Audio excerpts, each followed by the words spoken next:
இந்த மாதிரி ஒரு வழக்குல நீங்க வந்து அந்த நீதிமன்ற தீர்ப்பை நீங்க வந்து கேள்வி கேட்கலாம். இதை வந்து ஏன் செய்யவில்லை, இந்த தீர்ப்புல இதை நான் ஏற்றுக்கொள்ள மாட்டேன், அதெல்லாம் you are free for it. But இதுக்கு வந்து நீங்க நீதிமன்றத்தை குற்றப்படுத்துவதற்கு யாருக்கும் உரிமை கிடையாது. ஏனென்றால் it is the duty of the prosecution to convince the court.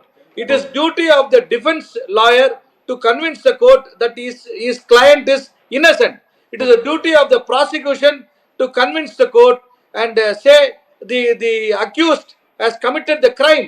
அந்த குற்றம் செய்திருக்கிறார் அந்த குற்றவாளி என்று நிரூபிக்க வேண்டிய கடமை, தார்மீக பொறுப்பு அரசு வழக்கறிஞரும் இருக்கின்றது.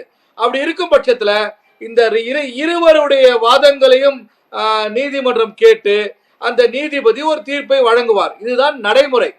இதுல வந்து இதை ஃபாலோ பண்ணல, அதை ஃபாலோ பண்ணல, இதை செஞ்சிருக்கலாம் அப்படின்னு சொல்லுவது நம்மளுடைய நீதித்துறை மீது களங்கம் கற்பிக்கும் நோக்கத்தில் பண்ணும் அந்த பாஜக போலீஸ்காரர் அண்ணாமலை நாவடக்க வேண்டும் என்று சொல்கிறேன்.